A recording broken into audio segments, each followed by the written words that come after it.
Not sure how I'm gonna top that, but I'll try. Good evening. Again, for those of you who don't know me, because I'm usually just behind the scenes, my name is Hannah, Mama Susan's first granddaughter and Grace's daughter. Allow me to read from my script because unfortunately I'm not blessed with the same kind of talent that my mom has when speaking in front of a crowd. I just want to start with how it's really so heartwarming to see so many people who love my Lola here today.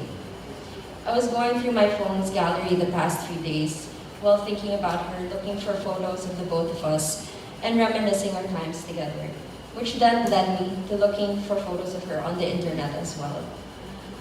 I found so many of those from when she was younger, and immediately I thought to myself, wow, she's always been so beautiful. I was going through all of these photos and realized that her beauty really was so timeless. I wish to age as gracefully as she did. Thinking about it even more though, what made her so beautiful was the strength and the wisdom that she always carried with her. I lived with Mama Susan for a few years when I was growing up. As far back as my memory can go, she was always such a joy to be around, mostly because she indulged me the most when it came to my kaartehan as a kid. Almost every day, I would sneak into her dressing room and find all of her makeup in her dresser and try them on without her knowing, but I'm pretty sure she knew. Eventually, she would show me which ones were her favorite and the ones that she used whenever she would go taping. When she saw how fascinated I was by all of these things, she made it a point to sit down with me every time she could and put on makeup with me. When I got older and finally got my ears pierced, I remember how excited she was because she could finally share some of her jewelry with her apo. One of my favorite pieces that she got me were these beautiful diamond earrings, which I am wearing today. Clearly, as you can see, may taste si Lola. Sa kanya ako nagmana. Another story I'd like to share was when my mom was about to give birth to my younger sister Nika back in 2004. My mom was in labor for about 23 hours. So can you imagine me as a 6-year-old kid, bored out of her mind just waiting for it to be over? And of course a little bitter because I was no longer going to be the bunso. And so Mama Susan made it a point to keep me busy because she knew that I was so into fashion even at such a young age. She took me to go shopping in Green Hills sa may Tianggen.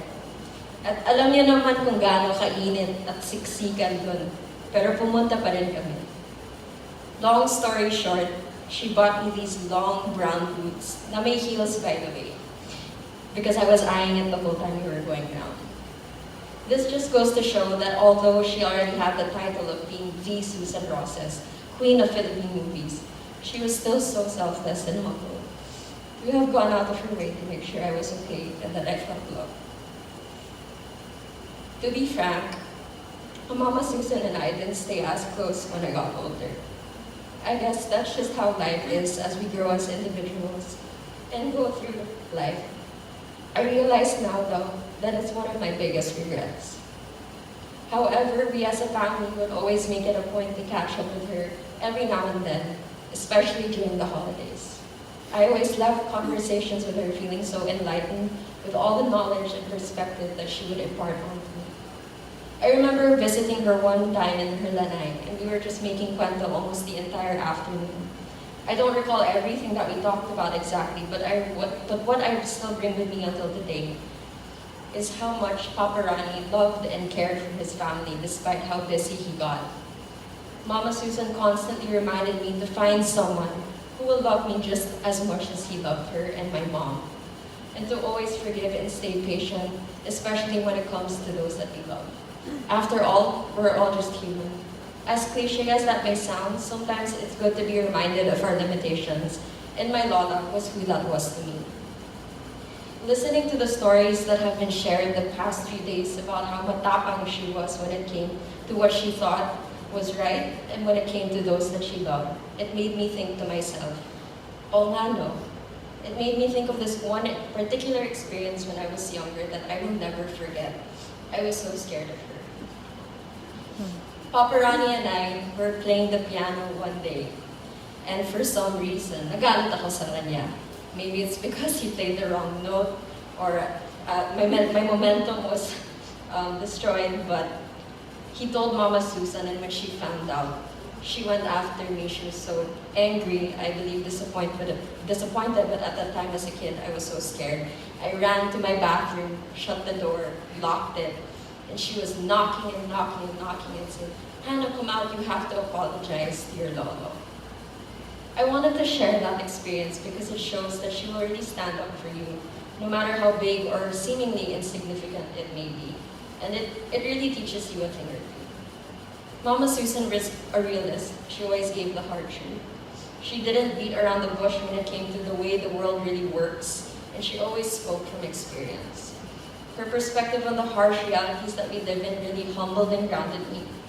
I credit her dedication and perseverance despite the difficulties I faced in life to her. She showed me true hard work, determination, and grit. I am blessed to have had such a strong role model and mentor like Mama Susan, and even more blessed to have shared her with all of you. Preparing this speech really gave me a chance to reflect on how much her cuentos, experiences, and presence have molded me into the person I am today. And until now, she's still teaching me lessons. She taught and reminded me to cherish and make the most out of the time we have with our family and loved ones. And most importantly, to always fix my posture and keep my back straight. I love you, Mama Susan, and will always be missing you.